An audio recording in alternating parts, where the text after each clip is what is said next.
तो जी दिसंबर खत्म होने वाली है और ठंड हो रखी है बहुत भयंकर। फिलहाल आप देख रहे होगे मेरे को मेरी नई नवेली हुडी के अंदर, ये मैंने मंगाई है मिंत्रा से, बीइंग ह्यूमन की एक हुडी, जो कि भाई के बर्थडे वाली सेल अभी तक चल रही है। 50% ऑफ जो है बीइंग ह्यूमन के कपड़ों में हो रखा है, तो जाकर फटाफट पकड़ लो। और नमस्कार जी, मैं शुभम सांगवान, स्वागत है आप सबका मेरे चैनल पर। पिछली वीडियो जो है उसके अंदर हमने देखा था कि हमारी जो ये स्कॉर्पियो है ना, जिसकी डिग्गी के अंदर मैं आराम से बैठा हुआ हूँ, इसका और अपनी जो है महिंद्रा XUV 500, इसका जो है इंटीरियर एक्सटीरियर का मैंने कंपैरिजन बताया था कि 17 लाख रुपए में जो है ना, आपको 2017 और 2024 या 25 में आपको क्या कुछ फर्क दोनों गाड़ियों के अंदर मिलता था। वो तो था एक ओवरव्यू। जो एक्चुअल में अंदर दोनों गाड़ियों के इंजन है वो आता है सेम, पावर स्पेक्स जो है दोनों की अलग है, और दोनों गाड़ी का जो है ना रॉनेस, रफनेस, और दोनों गाड़ियों का जो मैं कहूँगा एरिया जहाँ पर दोनों गाड़ी चलानी चाहिए वो बिल्कुल डिफर करती है। तो क्या कुछ डिफरेंस है दोनों गाड़ियों के ड्राइविंग के अंदर वो चेक करेंगे। ये है अपनी स्कॉर्पियो, ये रही अपनी महिंद्रा की XUV 500।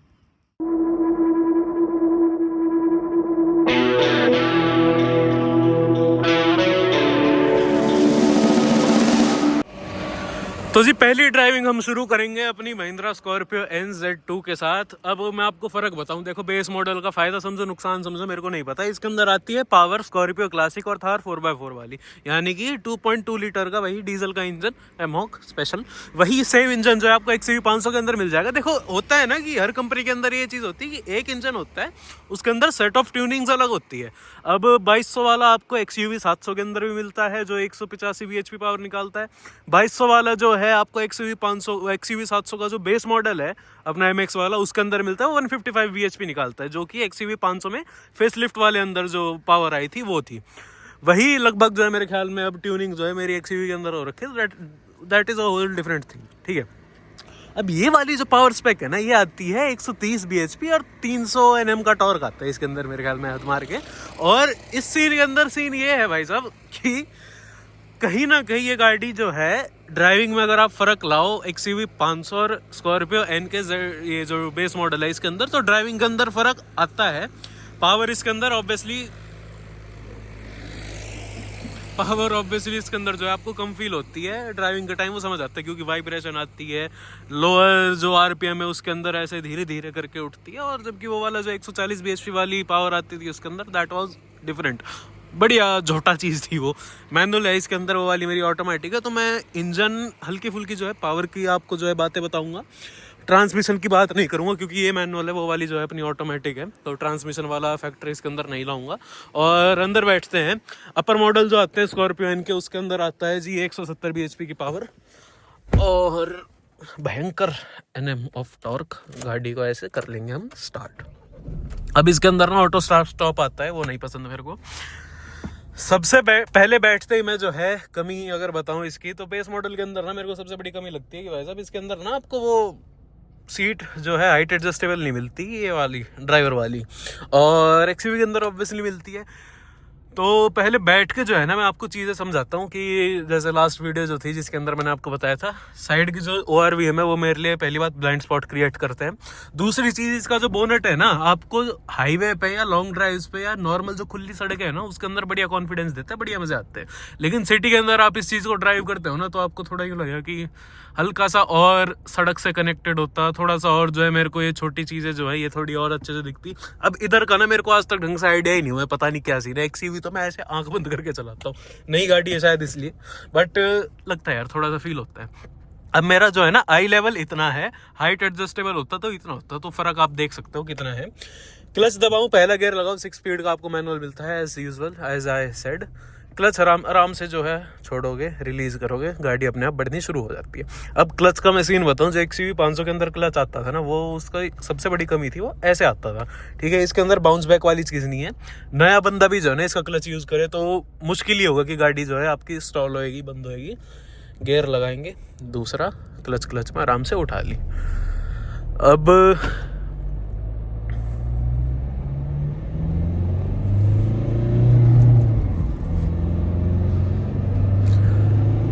देखो बहुत भाइयों का ना कंसर्न होता था कि मैं, जैसे मेरा एक दोस्त है उसने भी कहा था कि वो पुरानी स्कॉर्पियो से जो है N ली थी उसने टॉप मॉडल, और ही सेड मी कि फील जो है ना बढ़िया है, N की जो है अपनी फील है, लेकिन जो क्लासिक वाली फील है ना, जो रियल स्कॉर्पियो है वो वाली फील जो है ना, वो पुरानी के अंदर ही मिलती थी। तो आपका कंसर्न हो ना कि मेरे को फील पुरानी स्कॉर्पियो की चाहिए, लेकिन थोड़ी सी जो है गाड़ी सेफ हो, मैं कहूँगा बेस मॉडल लो, क्योंकि इसके अंदर फील पुरानी स्कॉर्पियो वाली आपको मिलेगी बिकॉज ऑफ द इंजन और उसकी पावर और उसका रिस्पॉन्स। ठीक है, गियर शिफ्ट करना बहुत आसान है, क्लच यूज़ करना बहुत आसान है, गाड़ी चलाना बहुत आसान है, कोई कंसर्न नहीं है। बल्कि सी जो है ना, ऊबड़ खाबड़ खराब सड़कों के ऊपर चल रहा हूँ, इसके अंदर मैं अगर स्पीड में निकालता हूँ ना, आराम से चलाऊँ तो हल्का हल्का यूँ होता है because of its suspension. Rough roads पे ना ऐसे चलती है, कोई सस्पेंशन में इतनी सी आवाज़ नहीं आती, कोई इंटीरियर में किसी प्लास्टिक की आवाज़ नहीं आती, और ऐसे हल्का सा स्पीड में निकालूँ ना, ऐसे चलती है मक्खन मलाई, पता भी नहीं चलता कि कोई खराब सड़क के ऊपर से आप निकल गए हो। मतलब जो मेन स्कॉर्पियो वाला नेचर है ना, मेरे को ये गाड़ी चलाने में सबसे ज़्यादा मज़े आते हैं खराब सड़कों के ऊपर। अब जैसे ऐसी सड़कें आ गई जिसके अंदर आपको जो थोड़ा सा ऊंच नीच वाला मामला मिले, थोड़े से गड्ढे हों, थोड़ी सी रफ सड़क हो, ऐसे ऐसे ग्लाइड करती है, जो बोलते हैं ना लिटरली ग्लाइड करना, वो है इसके सस्पेंशन के अंदर। बहुत प्यारे सस्पेंशन, कोई नॉइज़ नहीं, ठीक है, कोई गाड़ी के अंदर नॉइज़ नहीं, एकदम ऐसे। रफ रोड्स पे जो कॉन्फिडेंस और जो रफ टफनेस और जो रिलायबिलिटी आपको स्कॉर्पियो देने वाली है गांव वाँव के क्षेत्रों के अंदर, वो आपको एक्सयूवी कभी नहीं देगी। एक्सयूवी के सस्पेंशन भी थोड़े जल्दी गोल हो जाते हैं। अब ये देखो, जहाँ ब्रेक मार रही है ना ये गाड़ी है, वहाँ से मैं ऐसे निकल रहा हूँ, और मेरे को गड्ढे लिटरली फील भी नहीं होते। अब मैं आपको ऑफ रोडिंग अब करके नहीं दिखा सकता जस्ट बिकॉज मैंने गाड़ी धुलवा ली, मैंने थोड़ी सी वो कर ली परेशानी वाला। क्लिप मैं आपको दिखा दूंगा, उस क्लिप के अंदर ना ये गाड़ी मैंने ऐसे ऐसे कुदा कर और ऐसे निकाल के और ख़राब सी सड़क पे मिट्टियों के अंदर यूँ घुमा दी। रियर व्हील ड्राइव का बहुत फ़ायदा होता है instead of front wheel drive. मैं ये बता दूँ, ख़राब सड़कों के ऊपर या बिल्कुल ऐसे मिट्टी वाली गीली मिट्टी हो या कीचड़ हो, रियर व्हील ड्राइव आराम से एस्केप कर लेती है वहाँ से। अभी जो है ना गंदा हो रखा है वो एरिया, रोड गंदी हो रखी है, इसलिए मैंने गाड़ी धुलवा ली, परेशानी है। तो एक्सयूवी मैंने वहाँ से निकाली थी। एक्सयूवी के अंदर ना बहुत आराम से मेरे को निकालनी पड़ी वो गाड़ी, बहुत आराम से। मैंने जैसे तेज़ निकालने की सोची, मैं हिल ही गया। गाड़ी भी जो है ना हल्की सी नीची तो है ही इससे ऑब्वियसली, तो वो भी हल्की सी टच हो रही थी। कुदा ली मैंने वहाँ से गाड़ी, लिटरली कुदा के निकाली है ऐसे ऐसे करके। मतलब ही नहीं गाड़ी के अंदर फील भी हुआ मेरे को कि मैंने इतना बड़ा वो करा है। और मैं कुदाऊँ भी ना, मैं एक सेट स्पीड से निकालूँ, जैसे दूसरा गियर लगा के मैं छोड़ के आराम से निकालूँ ना, ऐसे निकलती है भाई फ्रैक्शन ऑफ सेकंड में, और ऐसे फील भी नहीं होने देती खराब सड़कों के ऊपर। ये है स्कॉर्पियो भाई साहब। हाईवे की ड्राइव बहुत बढ़िया गाड़ी की नहीं है, सिटी ओके है। सिटी के अंदर परेशानी इसके अंदर आती है इसके स्टेयरिंग के ऊपर। स्टेयरिंग जो है बेस मॉडल का हैवी है, बेशक हाइड्रोलिक है, हैवी है, ठीक है। मैं अगर XUV 500 से भी इसका स्टेयरिंग कंपेयर करूंगा ना, तो भी हैवी। और जब से महिंद्रा वालों ने करा है ना मेरे साथ अत्याचार, तब से तो ये और हैवी हो रखा है। तो सिटी के अंदर आपको सिर्फ एक कंसर्न, एक्चुअल 2 कंसर्न होने वाले हैं, एक्चुअल में 3 होने वाले हैं, ठीक है। सिटी ड्राइव के अंदर मैं आपको बताऊं, जैसे अभी ये शहर तो मैं क्या ही बोलूँ, नॉर्मल एक्सप्रेस वे साहब आ गया, इतनी खुली सड़क हो रखी है। आप मेन सिटी के अंदर आओगे, पहली बात ORVM जो है आपका ब्लाइंड स्पॉट बनाएंगे। दूसरी बात, जो बोनट है वो आपको बढ़िया लगेगा, लेकिन थोड़ा सा सिटी के अंदर क्रैम्प्ड जगहों पे आपको जो है ना कॉन्फिडेंस फील थोड़ा कम होएगा, ठीक है। 2 कंसर्न ही हो गए। तीसरा कंसर्न आने वाला है स्टेयरिंग का। स्टेयरिंग आपको लगेगा हैवी, ठीक है। आप अपर मॉडल्स में जाओगे तो आपको इलेक्ट्रिक मिल जाएगा, दैट इज़ मक्खन मलाई स्टेयरिंग, ठीक है। बहुत हल्का स्टेयरिंग है, वो लगता है नहीं कि स्कॉर्पियो चला रहे हो आप, बट इसके अंदर आपको लगेगा कि हाँ चला रहा हूँ मैं, लोहा चला रहा हूँ। गियर शिफ्टिंग मैंने जैसा आपको बताया बहुत स्मूथ है, बहुत बढ़िया है। गियर आज तक मतलब ऐसा हुआ है XUV 500 के मैनुअल के अंदर गियर अटक जाते हैं, इसके अंदर मतलब ही नहीं कि आपके गियर अटके या कुछ हो। गियर अटकने वाला फैक्टर है ही नहीं इस गाड़ी के अंदर, और बहुत बढ़िया चीज़ लगती है मेरे को ये। छठा गियर लगाया। अब इंजन जो है ना, इसकी पावर की वजह से, जैसे मैं 2000 RPM के आसपास चलाऊंगा तो ये गाड़ी चली जाती है 90 के आसपास क्रूज करती है। वहीं अगर 140 bhp वाली XUV चलाता हूँ 2000 के आसपास, वो चलती है 120 के आसपास, 115-120 से ऊपर ही चलती है वो। इंजन वही है, क्यूबिक कैपेसिटी जो सीसी है वही है, पावर स्पेक्स के अंदर फ़र्क हो गया, और यही जो है ना फ़र्क, यही बताता है आपकी एवरेज का क्या सीन है। अब 2000 RPM पे गाड़ी 100 पे चले, 110 पे चले, और 100 पे अगर मैं गाड़ी को क्रूज़ करूँ तो 2000 से नीचे अगर ये रहे, कि जब पावर गाड़ी के अंदर ज़्यादा हो तो इसकी एवरेज हाईवे की ना और ज़्यादा बेटर हो जाती है। बट ठीक है। अब इस गाड़ी का ना मेरे को सबसे मेन फ़ायदा जो इस गाड़ी को लेने के बाद मेरा को लगता है वो है इसकी एवरेज। कंपेयर करूँ मैं अपर मॉडल्स के स्कॉर्पियो से तो इसकी एवरेज जो है बहुत बढ़िया है। सिटी में आपको आराम से मेरे को 12-13 देती है, कैसे ही चला लूँ कोई दिक्कत नहीं है। हाईवे पे जो है 15+, 16, 16, 16.5 ऐसे देती है मेरे को लंबे के ऊपर। ठीक है, छठे गियर पे मैंने लगा रखा है। अब ESP आपको नहीं मिलता है इस वाले मॉडल के अंदर। हाई स्पीड पे आप चलाओगे, मेरा ये मानना है चाहे कितनी बढ़िया कंडीशन पे हो, इस गाड़ी को जो है ना 120 से ऊपर कोशिश कम करना चलाने की। 120 इस गाड़ी का मैक्स रखो, और इंडियन रोड भी ऐसी है कि भाई 120 मैक्स, 120 से ऊपर इस गाड़ी को नहीं चलाना। ठीक है, हाईवे पे इस गाड़ी का फ़ायदा जो विजिबिलिटी है ना आपको थ्रू आउट बहुत बढ़िया मिलने वाली है। शीशा बहुत बड़ा मिलता है, थोड़ा सा फ्लैट मिलता है अगर मैं XUV से कंपेयर करूँगा तो, और व्यू एकदम क्लियर मिलता है, कोई दिक्कत है नहीं आपको। ये है ना बोनट वाला सीन थोड़ा हो जाता है, मैंने आपको बताया जैसे। अब स्टेयरिंग ये जो है महिंद्रा ने हैवी करा है मेरा सर्विस सेंटर वालों ने, वरना लेफ्ट राइट भागना इस गाड़ी की जो है खिदमत में हो रखा था। जैसे अब 2000 RPM के पास लाऊं इस गाड़ी को, 2000 RPM पे चलती है 95 के आसपास। ये चलो मतलब 130 नहीं यार, 140 bhp और 320 Nm का टॉर्क दे देते ना ये उस वाले मॉडल की तरह। XUV 500 का पुराना वाला वर्जन जो था, जो मेरा वाला है, बहुत फर्क हो जाता है इसकी ड्राइव के अंदर। थोड़ी सी वैसे ड्राइव, थोड़ा सा जो है इंजन का वैसा रिस्पॉन्स होता तो और बढ़िया होता। XUV 500 से कंपेयर करूँ तो इसके इंजन के अंदर नॉइज बिल्कुल भी नहीं है। आपको जो है ना बहुत ज़मीन आसमान का फ़र्क लगने वाला है दोनों गाड़ियों के इंजन नॉइज़ के अंदर। और हाई स्पीड पे या हाईवेज पे या एक्सप्रेसवेज पे या लॉन्ग रूट्स पे इसका सस्पेंशन जो है उतना कामयाब मेरे को नहीं लगता कंफर्ट के मामले में। गाड़ी जो है सारा टाइम ऐसे ऐसे हिलती रहती है। ठीक है, लेफ़्ट राइट वाले पुल वाली परेशानी तो अगर है गाड़ी में तो सुभान अल्लाह। अभी भी क्यों भागी अभी भी लग रही है यार मेरे को लेफ़्ट की तरफ, पता नहीं क्या बीमारी है। तो हाईवेज पे या लॉन्ग रूट्स पे एक तो हो सकता है कि ESP का फ़र्क हो इस चीज़ के अंदर, जो परेशानी हो रखी है जो मैं आपको बता रहा हूँ ऐसे ऐसे वाली, हो सकता है ESP का इशू हो, बट नहीं है इतना। ठीक है, और जो XUV 500 के अंदर आपको 90, 100, 110, 120, 140 तक भी जो आपको स्टेबिलिटी मिलने वाली है उस गाड़ी के अंदर, मतलब ही नहीं आपको किसी और SUV के अंदर मिल जाए, या तो आपको 700 के अंदर मिलेगी। तो आपकी हाईवे की अगर क्रूज़ है, हाईवे की आपकी रनिंग है ज़्यादा, मैं कहूँगा ऑब्वियसली 700 के ऊपर जाना। ठीक है, और 500 से कंपेयर मैं कर रहा हूँ दोनों गाड़ियों का, 500 का अगर मैं कंपैरिजन कर रहा हूँ तो 500 की जो है ना, जब अभी चलाऊँगा मैं तो आपको बताऊँगा कि कितनी बेटर आपको जो है उसकी राइड लगने वाली है। इसके अंदर सिटी के अंदर मैंने आपको परेशानियाँ बता दी, ब्लाइंड स्पॉट बनने वाला है। ठीक है, बोनट से आपको थोड़ी जो है परेशानी लगने वाली है। कॉन्फिडेंट उतना जो है, बिल्कुल टाइट स्पेसेस में आपको ये गाड़ी उतना कॉन्फिडेंस फील नहीं करवाती। ऊंची ऑब्वियसली है तो लोग थोड़ा कम आसपास आते हैं इसके, ऊंची गाड़ी का फ़ायदा ये है। और सस्पेंशन जो है ऑल ऑफ द टाइम, अगर सही सड़क है, हाईवे पे चल रहे हो, तेज़ स्पीड पे चल रहे हो, तो ऐसे ऐसे ऐसे ऐसे आपको ये गाड़ी झूला देती रहेगी। देख देख पागल आदमी, झूला नहीं चाहिए तो XUV 500 कभी झूला नहीं देती। बेस्ट इस गाड़ी का मैं बताऊं, ये जो कैसे चल रहे हैं लोग, क्या हो रहा है, संडे को भी नहीं चल पा रहे।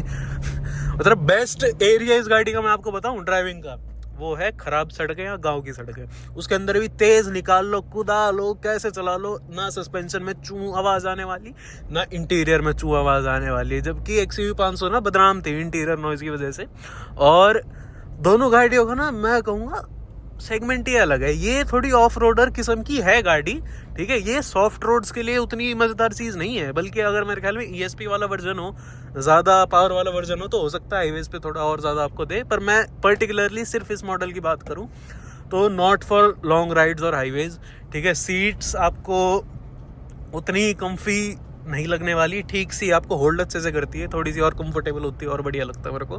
बहुत ना अपराइट सी फील करवाती है गाड़ी लॉन्ग रूट्स के अंदर भी। और क्रैम्ड मैं बताऊं, ये जो फुटवेल है ये थोड़ा सा क्रैम्प्ड फील होता है, क्योंकि क्लच, ब्रेक और अपना जो एक्सेलरेटर है उसके बीच में बहुत ज़्यादा फर्क नहीं है, गैप नहीं है, एकदम साथ साथ लगते हैं। डेड पेडल भी दे रखा है, डेड पेडल ठीक जगह दे रखा है, लेकिन डेड पेडल पे मेरा पैर है तो मेरा यहाँ पैर जो है सारा टाइम यहाँ टिका रहता है, जो कि XUV 500 के अंदर वो सीन है ही नहीं। वो ऑटोमेटिक के अंदर आ जाती है, मैनुअल के अंदर भी वो परेशानी नहीं थी, फुटवेल में इसके परेशानी है। तो मेन जो है ना इस गाड़ी का मैं बताऊँ कि कहाँ ये गाड़ी अपना जो है रौब दिखाती है, वो मैंने बता दिया। ख़राब सड़कें हों, ठीक है, बेकार सड़कें हों, उसके अंदर बहुत बढ़िया चलती है। हाईवेज के ऊपर उतने मज़ेदार सिस्टम नहीं है भाई इस गाड़ी का। मैक्स इसको रखो 90-100 तक, उससे ऊपर चलाओगे तो कॉन्फिडेंट आपको थोड़ा कम फील करवाएगी। हाँ, one of the best thing about Scorpio and specially this model, brakes बहुत बढ़िया है। ब्रेक की बाइट जो है ऐसे आ जाती है और गाड़ी जो है ऐसे रुक जाती है। वो XUV के अंदर थोड़ा सा यूँ है। आपने ना नोटिस करोगे स्कॉर्पियो के बहुत एक्सीडेंट होते हैं, स्कॉर्पियो एन भी मैंने बहुत एक्सीडेंट देखी हैं। आपने कभी नोटिस किया हो ना, XUV 500 ऐसी गाड़ी है जिसके मैंने ना थ्रू आउट दी हिस्ट्री सबसे कम एक्सीडेंट देखे होंगे SUVs के अंदर। One of the most stable car highways के ऊपर, बहुत बढ़िया SUV है, ठीक है। साइज़ में आपको ऑब्वियसली इससे छोटी लगने वाली है, बट 700 से अगर कंपेयर करूंगा वो गाड़ी साइज़ में 700 से बड़ी है XUV 500। शहर के लिए ओके है, गांव और ख़राब सड़कों के लिए बेस्ट गाड़ी है। XUV उस चीज़ के लिए बिल्कुल भी नहीं है। हाईवेज़ की क्रूजिंग है तो XUV, एनी डे XUV बोलूँगा मैं। लॉन्ग रूट के लिए भी XUV बोलूँगा मैं, ज़्यादा कंफर्टेबल। और एवरेज वाला कंसर्न है इसके अंदर, एवरेज थोड़ी सी बेटर है, बाकी हाईवे पे आपको ऐसे ऐसे झुलाती रहेगी। चलते हैं अब XUV के अंदर। अब बारी है अपनी महिंद्रा XUV 500 की। एक तो महिंद्रा बोलेंगे ना, आगे स्कॉर्पियो एन, क्लासिक, थार, 700 कुछ भी मुंह से निकल जाता है, because Mahindra is made for NCR according to me. और ये अपनी XUV 500, इसका जैसे मैंने आपको बताया वही 2.2 वाला इंजन है, डीजल का एमहॉक, लेजेंडरी इंजन। और तब ट्रैक्टर गया था, अब ट्रक जा रहा है मेरी जो है आवाज़ को ख़राब करने के लिए। और चाबी कुछ ऐसी है पतली, उस टाइम ऐसे आती थी। ठंडी हवा चल रही है, ठंडा मौसम हो रखा है। अब ये है भाई साहब हमारी ऑटोमेटिक वाला वर्जन, ठीक है। इसके अंदर आता है 6 स्पीड का टॉर्क कन्वर्टर यूनिट। मैनुअल के साथ भी आपको जो है ना, मैं ऐसे शब्दों के साथ कंपैरिजन बताता रहूँ, क्योंकि मैनुअल हमने 2.5 लाख चलाई है, सेम गाड़ी है, कोई फ़र्क है नहीं दोनों के इंजनों के अंदर। मैनुअल कहीं ना कहीं ज़्यादा पावरफुल फील होती है आउट ऑफ ऑटोमेटिक। गाड़ी के अंदर बैठते हैं, इसके अंदर आपको जो हाइट एडजस्ट मिल जाती है। और बैठते जैसा मैंने आपको बताए थे दोनों गाड़ी के अंदर फ़र्क क्या क्या है। तो सबसे पहली चीज़, इसके अंदर ना आपको वो नहीं मिलेगा, जैसे मान लो ये एरिया है ना मेरा इतना, इसके अंदर सिर्फ इतना शीशा है मेरे को, बाकी दिख रहा है। स्कॉर्पियो के अंदर ऐसे तो पूरा शीशा दिखता है, ठीक है। बाकी बची कुची मैं जाली लगा लेता हूँ, तो इसके अंदर आपको कहीं पे भी ब्लाइंड स्पॉट क्रिएट नहीं होने वाला। इसका जो है ना आपको बोनट थोड़ा और पास लगने वाला है। इसके अंदर ना आपको सिटी के अंदर चलाओगे तो और ज़्यादा मज़े आने वाले हैं और ज़्यादा कॉन्फिडेंस मिलने वाला है। गाड़ी को करते हैं स्टार्ट, ठीक है। वाइब्रेशन से ही मैं आपको पहला फ़र्क दिखा दूंगा। ये 3, 2, 1 गाड़ी हो गई है स्टार्ट, ठीक है। तो सबसे पहली चीज़, हल्की सी वाइब्रेशन इसके अंदर आपको ज़्यादा फील होगी। रिफाइनमेंट की जो है आपको यहाँ पर हल्की सी कमी फील होने वाली है। कितना बोलेगी मेरी ये जो है ना डैश कैम बहुत ज़्यादा बातें कर रहा है मेरे से आजकल। तो रिफाइनमेंट की आपको हल्की सी जो है 19 लगेगी इसके अंदर आउट ऑफ दैट। स्कॉर्पियो की बात करूँ, क्योंकि BS6 ऑब्वियसली BS4 BS6 के अंदर रिफाइनमेंट का बहुत ज़्यादा फर्क था। और मैनुअल की बात करूँ ना, मैनुअल की इंजन नॉइज ऑब्वियसली आपको कम फील होने वाली, क्योंकि वो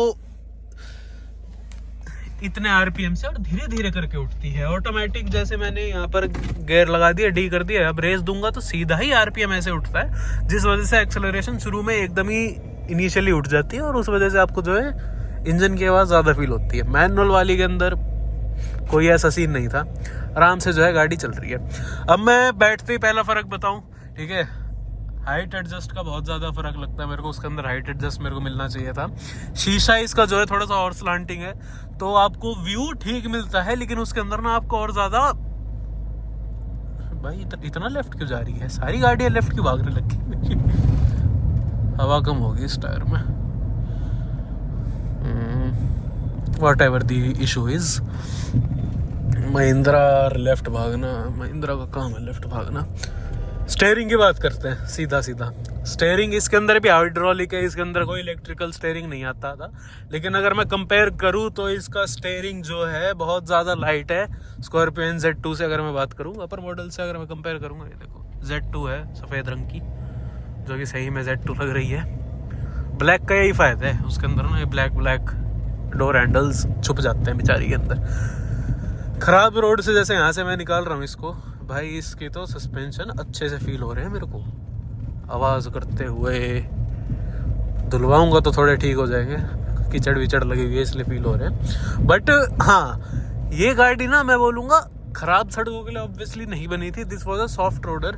हाईवे पे इस गाड़ी को आप ले जाओगे, उसके ऊपर जो है आपको बहुत बढ़िया फील होने वाली है इस गाड़ी के अंदर, बढ़िया फीडबैक मिलेगा। स्टीयरिंग मैंने आपको बता दिया, इसका लाइट है एनी डे। हाई स्पीड पे भी थोड़ा सा लाइट रहता है। मेरे को नहीं इसके स्टीयरिंग के अंदर हाई स्पीड के अंदर कंसर्न रहता था हमेशा। इलेक्ट्रिक स्टीयरिंग तो अपने आप जो है इलेक्ट्रिकली वे अप हो जाता है, हाइड्रोलिक वाला वो सिस्टम नहीं है। भाई कितनी स्मूथ लग रही है उससे, ये देखो बहुत ज़्यादा स्मूथ है। स्कॉर्पियो एन से Z2 से भी अगर मैं बात कर रहा हूँ, बहुत ज़्यादा स्मूथ है। इंजन जो है इनिशियली आवाज़ करता है, बाद में जो है इंजन की आवाज़ इसके अंदर भी नहीं आने वाली। इसके अंदर ना टर्बो किक फील होती है, टर्बो स्पूल की आवाज़ भी आती है, टर्बो किक इसके अंदर फील होती है 2000 RPM के ऊपर, स्पेशली जो है ना अपनी मैनुअल के अंदर। वो तो धीरे धीरे 2000 तक आएगी सरकती हुई, 2000 आते ही तो यूँ जाती थी सुई उसकी, ऐसे पहिए घुमाती हुई। पुरानी XUV की बहुत याद आती है।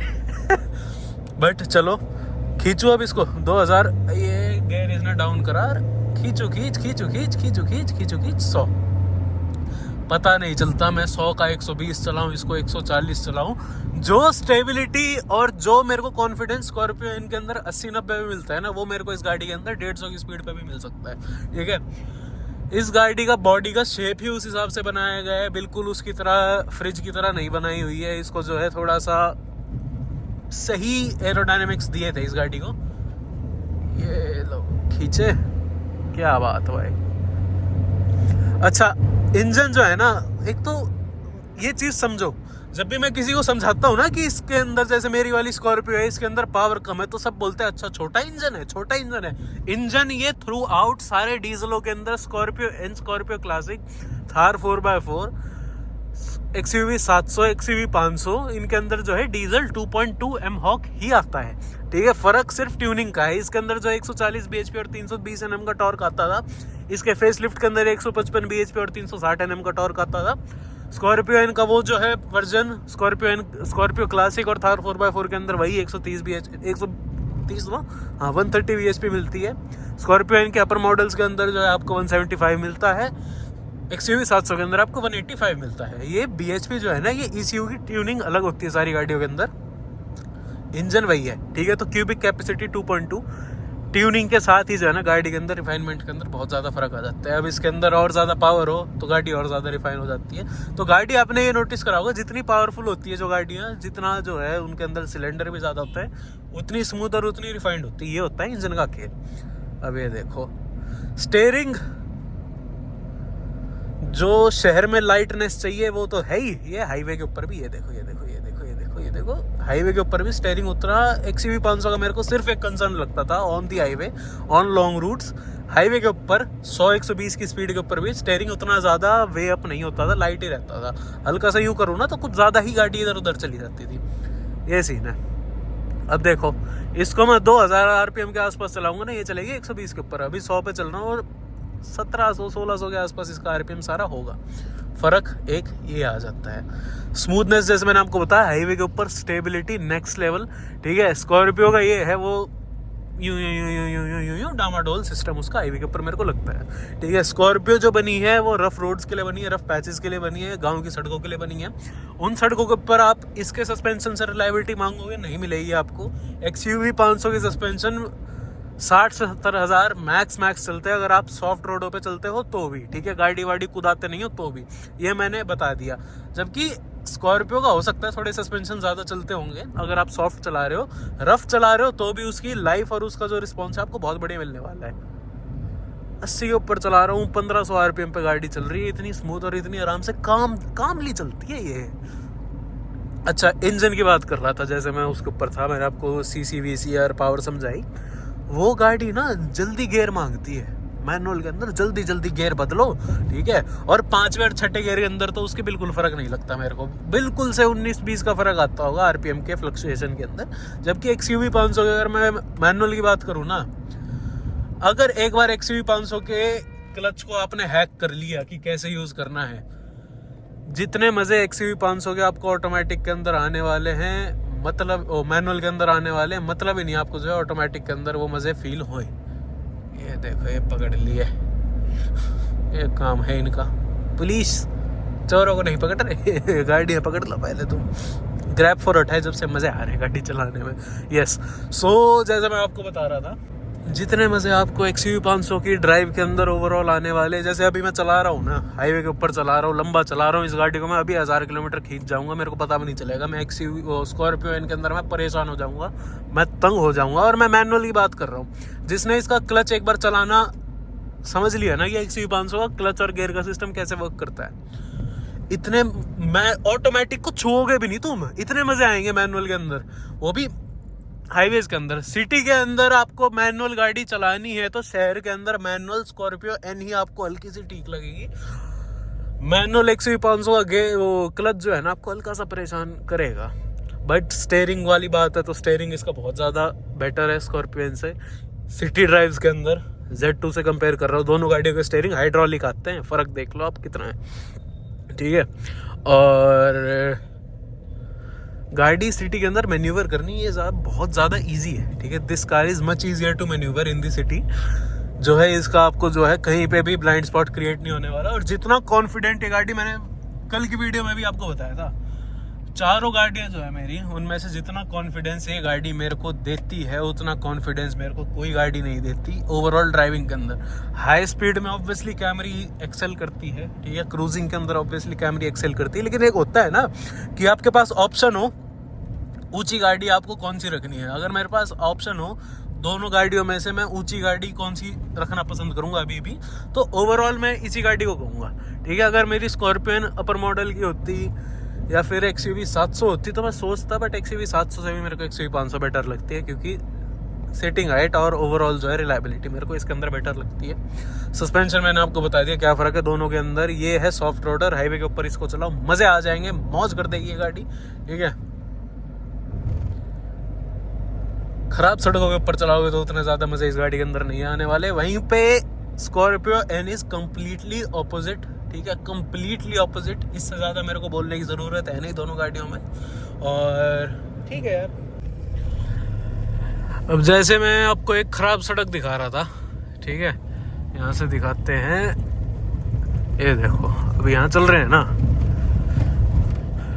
तो XUV का जो सस्पेंशन है थोड़ा सा और आपको हार्ड फील होने वाला है इंस्टेड ऑफ स्कॉर्पियो और XUV का मैं सस्पेंशन का बताऊं, दोनों का यूज ही अलग है एकदम। अब हालांकि ऐसे एक खराब सड़क है यहाँ पे, XUV को मैं स्पीड से निकालूं मेरे को कोई परेशानी आने नहीं वाली है। देखो कीचड़ से ऐसे निकाल ली, कूदा ली, रफ टफ ये भी है। मैं कहूँगा XUV 700 से ज़्यादा रफ टफ जो XUV 500 आपको फील होने वाली है, ज़्यादा रिलायबल फील होने वाली है, ज़्यादा मशीन फील होने वाली है ये गाड़ी। स्कॉर्पियो से कंपेयर करूँ तो स्कॉर्पियो यहाँ से और ज़्यादा शांति से निकलती है, स्कॉर्पियो के सस्पेंशनों से आवाज़ नहीं आती, स्कॉर्पियो जो है और ज़्यादा कंफर्टेबली निकलती है, और स्कॉर्पियो थोड़ा कम झुलाती है। अब जैसे यहाँ आने वाली है जहाँ हम कल स्टंट कर रहे थे, घुमा फिरा रहे थे, गाड़ी को कुदा रहे थे, यहाँ पर अगर मैं आऊँ, आज तो सूख गया, कल गीली मिट्टी थी एकदम, तो यहाँ पर भी ऐसे मैं निकालूँ तो ये जो है ना XUV आपको थोड़ा सा ज़्यादा कुदाने वाली है। XUV की थोड़ा आपको ज़्यादा आराम से निकालना पड़ेगा, ठीक है, लेकिन परेशानी इसके अंदर भी नहीं है। इसका सस्पेंशन आवाज़ करते हैं ऑब्वियसली, मैंने आपको जैसे बताया। खराब सड़कों के लिए एनी डे आंख बंद करके आपको जो है स्कॉर्पियो लेनी ही पड़ेगी। आपको XUV 700 भी उतना जो है कामयाबी नहीं दिलवाने वाली, आपको जो है XUV 500 भी उतने में से नहीं दिलवाने वाली। दोनों गाड़ियों का कंसर्न अलग अलग है। अब खराब सड़क से मैंने ये निकाल के दिखा दी, उसके अंदर मैंने आपको दोनों का मैंने कंपैरिजन बताया दिया कि स्कॉर्पियो मेरे को क्या कुछ फील करवाती है, इसने मेरे को क्या कुछ फील करवाया। स्कॉर्पियो में जानबूझ के इस रोड से नहीं लेके आया क्योंकि मेरी OCD बुद्धि ने उसको जल्दी धुलवा दिया, ये मैंने अभी धुलवाई नहीं, इसलिए मैं निकाल के ले आया। 6 स्पीड का ऑटोमेटिक इसका पहले और दूसरे और तीसरे गियर तक परेशान करता है। तीसरे गियर के ऊपर जो है ना स्मूथ बहुत ज़्यादा हो जाती है इसकी शिफ्टिंग, टाइम थोड़ा लेता है। ये कहता है 2000 RPM पे ही शिफ्ट करूँगा, उससे नीचे मैं शिफ्ट नहीं करूँगा। जबकि मैनुअल के अंदर आप जब इच्छा हो शिफ्ट कर सकते हो। मैनुअल XUV 500 से मैं अगर मैनुअल स्कॉर्पियन को कंपेयर करूँ, driving feel, driving feedback, steering की फील, ओवरऑल क्लच की फील, ओवरऑल क्रूज़ की फील इस गाड़ी के अंदर जो मिलती है, मेरे ख्याल में ना 700 के अंदर मिलती है। 700 मैंने इतनी चलाई नहीं, 700 मेरे को सिटिंग हाइट उसकी क्रेटा से इतनी लगती है। ये 700 से ऑब्वियसली ऊंची है, इससे ऊंची ऑब्वियसली स्कॉर्पियन आ जाती है। But Scorpio N is made for completely different circumstances. ये उस चीज़ के लिए नहीं बनी है, ये जिस चीज़ के लिए बनी है क्रूजिंग लॉन्ग रूट्स उनके लिए बढ़िया है। ठीक है, अब सवाल आता है कि यार वो नई गाड़ी है 17-18 लाख की, नई लो। ये आपको बढ़िया से बढ़िया, मैं बताऊं बढ़िया से बढ़िया महिंद्रा XUV 500 आपको W11 ऑटोमेटिक मैनुअल कुछ ले लो 12-13 लाख के ब्रैकेट के अंदर बढ़िया से बढ़िया मिल जाएगी। अगर आप दिल्ली NCR से बाहर रह रहे हो और 10 साल की वैलिडिटी की आपको गाड़ी मिल जाएगी, कोई 19-20 मॉडल जिसके 10 साल बच रहे हो ऑन RC, उस गाड़ी को आप NCR से बाहर रहते हो ना, उससे बढ़िया मेरे ख्याल में 10 लाख में भी आपको बढ़िया से बढ़िया गाड़ी मिल जाएगी। तो इन्वेस्टमेंट, नई गाड़ी अगर आपको नाम के लिए नई गाड़ी चाहिए मैं तो बोलूँगा फिर ले लो। नाम के लिए नहीं, आपको एक प्रैक्टिकल गाड़ी चाहिए, आप NCR से बाहर रहते हो, आपके यहाँ कोई डीजल पीजल वाला प्रॉब्लम नहीं है, ये गाड़ी। अब चीज़ ये आ जाती है कि इस गाड़ी को लेने के 2025 में कितना कुछ सेंस है, तो उसकी आपको डेडिकेटेड अलग वीडियो मिलने वाली है जिसके अंदर मैं सारे फैक्टर बताऊंगा कि ये गाड़ी 2025 में लेनी कितनी किफ़ायती है कितनी नहीं। तो चैनल पे नए हो सब्सक्राइब कर लो, ठीक है। और ड्राइविंग मैंने आपको समझा दिया है, ओके। तो जी फाइनली हमने दोनों गाड़ी चला कर देख ली और दोनों जो है मैंने अपने POV के हिसाब से आपको जो है दोनों गाड़ियों के अंदर फर्क दिखाया है कि ड्राइविंग में दोनों गाड़ियों के अंदर कितना कुछ जमीन आसमान का अंतर है। और इसकी बात करूं, देखो इसकी जितनी तारीफ करूं उतनी कम है। जो लोग XUV 500 को ओन करते हैं, जिन्होंने XUV 500 चलाई है, वो जानते हैं कि इस गाड़ी को हाईवे किंग क्यों कहते हैं। हाईवे के ऊपर, एक्सप्रेसवेज के ऊपर, लॉन्ग रूट्स में या कहीं भी आपको लंबा ले जाना हो, फैमिली के साथ जाना हो, इससे बढ़िया बेहतरीन गाड़ी नहीं है। ठीक है, हो सकता है आप एक हिसाब से कहो कि हाँ XUV 700 जो है इसका बढ़िया रिप्लेसमेंट है, मना नहीं कर रहा मैं उस चीज को। लेकिन अगर बैठ के जो बोलूं ना, ड्राइविंग में फील किस चीज के अंदर आती है, XUV 700 थोड़ी सी और छुई हुई हो चुकी है वो गाड़ी। XUV 700 में बैठोगे तो आपको हाइट थोड़ी सी क्रेटा के आसपास की लगेगी, लेकिन ये गाड़ी ऑब्वियसली सिटिंग हाइट में भी और ओवरऑल ड्राइविंग जो फील है उसके अंदर ये गाड़ी जो है कहीं ना कहीं 700 से बेटर होती है। अब बताऊंगा मैं इसके कंपैरिजन में, जिससे हमने जो है ड्राइविंग कंपैरिजन एक्चुअल में करा है अपनी XUV 500 का। ये है भाई साहब स्कॉर्पियो एन, ठीक है। और ये है Z2 वाला मॉडल जिसके अंदर मैंने आपको पावर स्पेक्स दोनों गाड़ी के बता दिए थे कि कितना कुछ फर्क है। और मैंने आपको ये भी वीडियो के अंदर बताया था कि 2.2 वाला जो डीजल का इंजन है उसकी ट्यूनिंग कितनी कितनी वेरी कर रखी है। ये गाड़ी अगर आपकी रनिंग गांव की है, अगर आपकी रनिंग खराब सड़कों की है, अगर आपकी रनिंग ऐसी है कि मेरे को ऐसी गाड़ी चाहिए खुदा दो रफ टफ चाहिए जिसके अंदर कोई कमी पेशी लॉन्ग टर्म में ना आए, सेकंड हैंड लेनी हो तो XUV छोड़ो, तब भी स्कॉर्पियो पे जाना, नहीं लेनी हो तो भी इस गाड़ी का जो है कंपैरिजन नहीं है। जो बंदे स्कॉर्पियो एन लेके घूम रहे हैं उनको पता है स्कॉर्पियो एन की क्या वैल्यू है, जो XUV 500 लेके घूम रहे हैं उनको पता है XUV की क्या वैल्यू है। मैं ये दोनों लेके घूम रहा हूँ, मेरे को दोनों की वैल्यू पता है। तो यही थी आज की वीडियो, आशा करता हूँ आपको अच्छी लगी हो। ऐसी वीडियोस आपके लिए लाता रहूंगा, तब तक के लिए आपको पता है क्या करना है। चैनल पे नए हो सब्सक्राइब करे बिना मत जाना। आपके कोई भी डाउट हो नई पुरानी गाड़ी से रिलेटेड कि भाई साहब ये गाड़ी अगर हमें खरीदनी है तो कितने की खरीदे, कैसे खरीदे, कहाँ से खरीदे, इंस्टा पे जाके मेरे से जुड़ जाओ, वहाँ मेरे को जो है DM कर देना। और जैसे मैंने पिछली वीडियो में बताया था, आइडियाज आप दो वीडियोज में बनाऊंगा। मिलते अगली वीडियो में, तब तक के लिए।